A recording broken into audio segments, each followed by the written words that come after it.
Well, it's a different kind of struggle. You know, that struggle was about basic human rights. I can't go to the pool. I can't go to the park. I can't go to the library. I can't go to general public places. I can't go to a local restaurant. That's not the case anymore, really. Politically, we're moving in a totally different direction.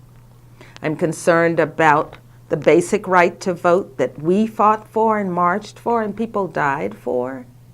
We just changed a few words in the 14th Amendment, and that change caused 1.8 million young people to not be allowed to vote in this last election.